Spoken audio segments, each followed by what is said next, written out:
संत ज्ञानेश्वर महाराज यांच्या पालखी प्रस्थानाला अवघे काही तास शिल्लक राहिले आहेत आणि याच निमित्ताने जी तयारी आहे ती सध्या पूर्ण झालेली आपल्याला पाहायला मिळते. आपण सध्या पाहतो की या पालखीमध्ये खरं तर संत ज्ञानेश्वर महाराज यांचं पालखीचं प्रस्थान या ठिकाणी होणार आहे आणि याच पालखीमध्ये संत ज्ञानेश्वर महाराज यांच्या पादुका खरं तर ठेवल्या जाणार आहे आणि ह्याच पादुका खरं तर आळंदीतून पंढरपूरच्या दिशेने खरं तर प्रस्थान होताना आपल्याला पाहायला मिळणार आहे. एकंदरीत ही पालखी आहे ती पालखीची सजावट मोठ्या प्रमाणामध्ये केलेली आहे. विविध आकर्षक फुलं असतील, गुलाबाची फुलं असतील, त्यासोबत तुळशी वृंदावन असेल, अशा पद्धतीने खरं तर हे सजवलेलं आपल्याला पाहायला मिळतं. त्या पद्धतीने पाहतो की सध्या त्यामुळे गुलाब असेल किंवा शेवंती असेल अशा प्रकारचे विविध फुलं वापरले आहेत.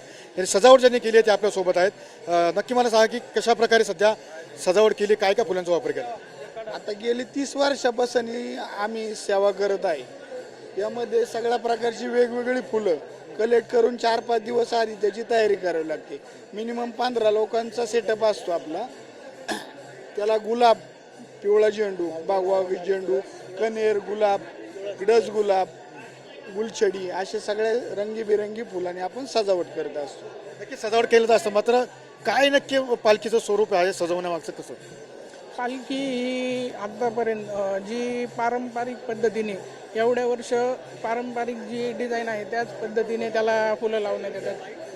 त्याच्यामध्ये तुळस, पालखी सजवण्यामध्ये तुळस ही अगदी महत्त्वाची आहे. त्याच्यामध्ये तुळस वापरली जाते, झेंडू वापरला जातो, गुलाबाच्या पाकळ्या वापरल्या जातात.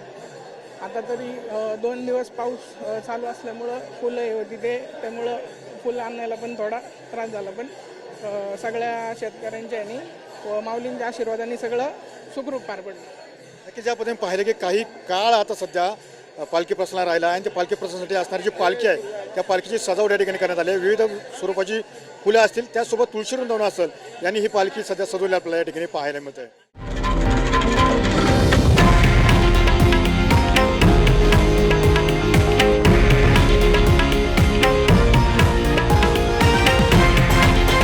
हे आहे देशातील नंबर 1 न्यूज नेटवर्क आणि आपण पाहत आहात TV9 मराठी, एकमेव.